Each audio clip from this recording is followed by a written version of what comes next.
Hey, welcome back to the shop. Tonight we're doing every Amazon owner's favorite thing, and we're trying to get the rear drums off of this car. They are hilariously tight. A lot of people have broken a lot of tools over the years trying to get these things off, and VP Auto Parts actually sells a heavy-duty brake drum puller specifically for this problem that looks like you could pull the hub off of the tank with it. Only problem is it's $200. And I don't want to spend $200 to pull the drums off of this car, so let me show you what I'm doing. So my car actually came with a spare pair of rear drums. I'm not sure why. This one's in pretty good shape. That one over there is all screwed up. You can actually see it's got hunks missing from the outside rim, like somebody tried to pull it off from the outside before. So what I did, this is sort of what you might call the hub here. This is the drum. They're held together by the lug studs. So I pushed all the lug studs out on the press, which separated the hub from the drum. Then I took it to work and chucked it up in our lathe and cut all the extra crap, this being the extra crap, off of the hub. All right, welcome to Bad Ideas Club. This is the hub that I'm gonna try and turn into the puller, but I gotta cut the middle out. So we're gonna try it with a 2.5-inch hole saw. I don't expect this to go very well. I might break something, but we'll see.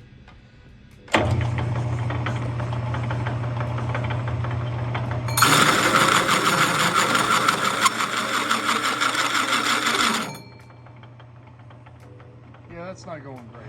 All right, so here's what we're doing instead. I'm gonna try and cut, because this is on a taper here, I'm gonna try and cut that flat so I can have something nice and flat to clamp in the jaws of the lathe, and then we'll maybe cut it out from the middle. So I don't know, see how it goes.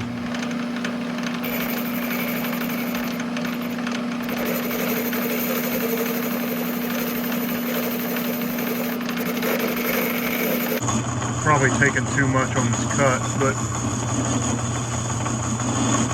not my tools.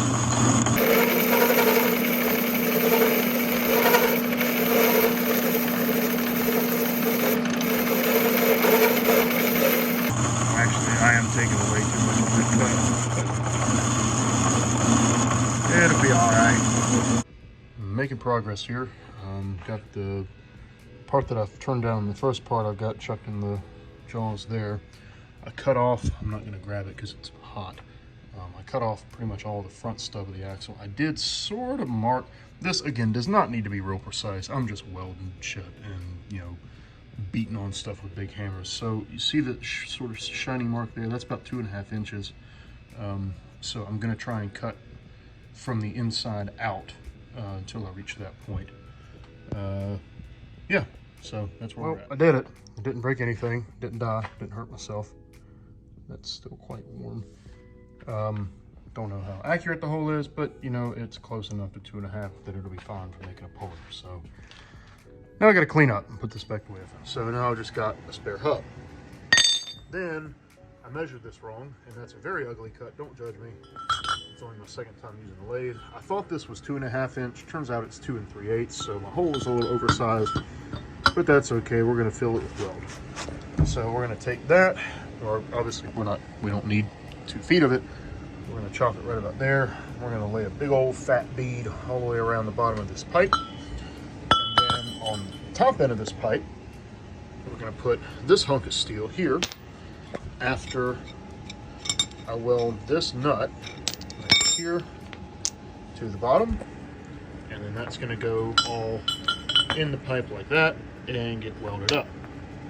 Then this piece of B7 tool steel threaded rod will get chopped down a bit, because again I don't need 1.5 feet of it, and a hole will get drilled in this big old fat flat bar. That'll become our handle, good place to hit it with a hammer. And this will be a jack screw. And then all that will get bolted to, and sorry it's a little dark here.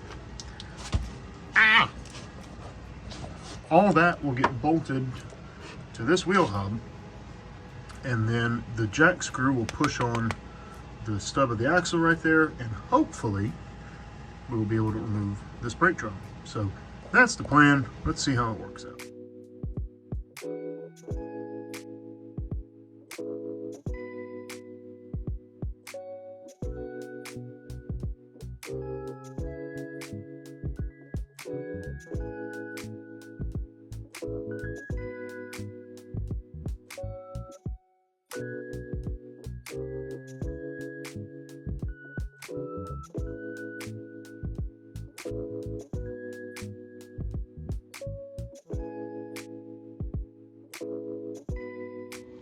All right, so there's the first part done.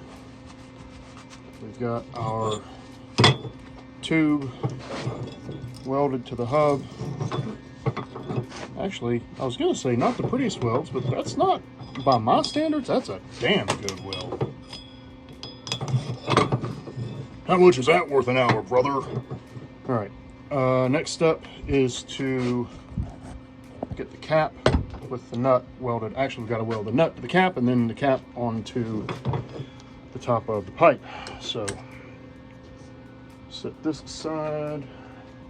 Hopefully somewhere it won't catch anything. Fuck! That is hot. On fire. Ow. Man. Turns out gardening gloves are not actually welding gloves. Who knew? Christ on a bike. All right.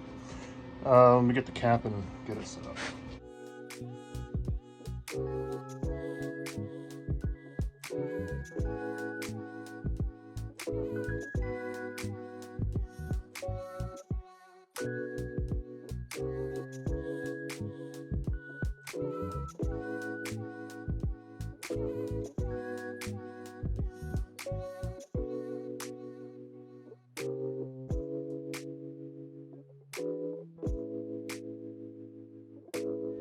Alright, so here's what we got so far. We got the cap welded on, we got a jack screw in there. It's not perfectly, I mean there's some play in the threads too. It's not perfectly concentric, but you know, I'm no machine shop. I'm relatively proud of these welds though, all things considered. So I'm gonna go and hit this with some black paint since it's hot. That way it'll dry real quick. Next step is to do the handle. So it's just gonna be a long flat bar with a hole drilled through it and have the snot welded out of the end here.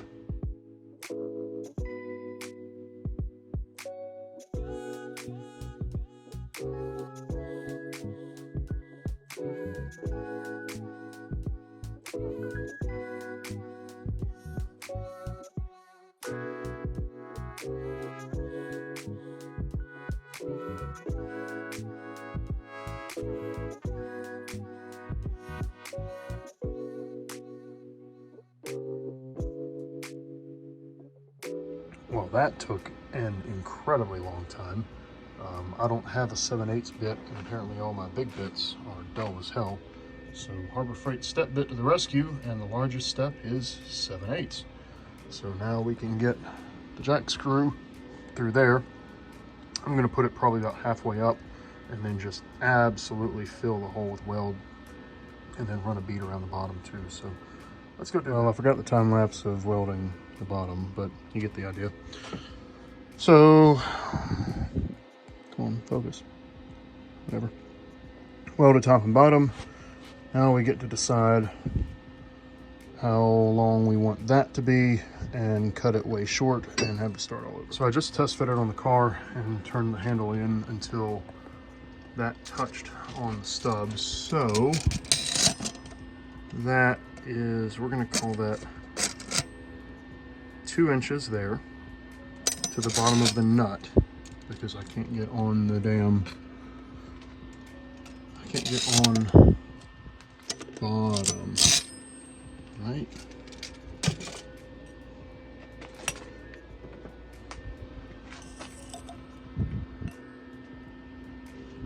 That is on the bottom, I think.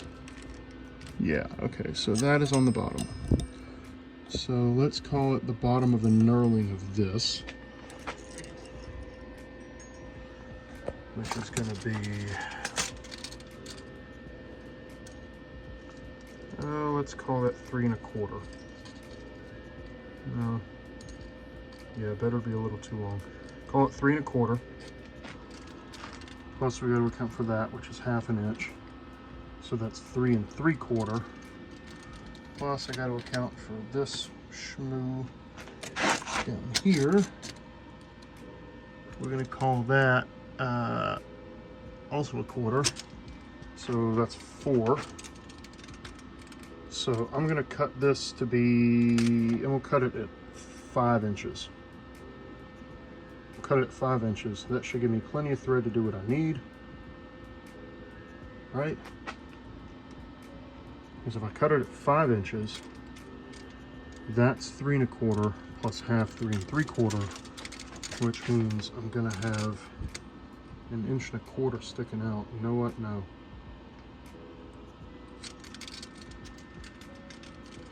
Let's cut it at 6 1/2.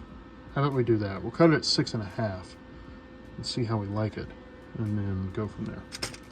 Haven't chamfered the threads. Let's see if we can even get this thing to start back on. There we go. All right, cool. So now what we're gonna do is take and put a bunch of grease on here so that it spins as smoothly as possible. Well, it looks like that's still too hot, so let's take and cool it off, and then we'll come back. Then we'll put the grease on it. I hope you enjoyed that gratuitous shaft greasing shot. So there we go. There's the tool all assembled and bolted to the brake drum and ready to get to work tomorrow. I tried to mess with it some tonight. You can probably tell right there. Here's the issue with it. Yeah, it's loud, and the wife and the daughter are asleep above me, so we're gonna leave that be for tonight. But yeah, so all in, that cost me $21, I think. Only stuff I had to buy was the thick chunk of 1/2 inch steel that I made the cap out of, and the all thread. So yeah, you too can save $179 on a brake drum puller tool if you spend thousands on, you know, tools and supplies and stuff over the course of many years, to then have the ability to make a tool to save money. So stonks. Oh, also don't forget to work at a place with a metal shop that has a lathe that you may or may not be allowed to use and might get called into HR for, because you put video of you using it in a sketchy way on the internet. So if you work with me and you see this video, please don't rat on me. Yeah, so that's how you build it. Tune in next time for hopefully successful removal of the brake drums, but we'll see.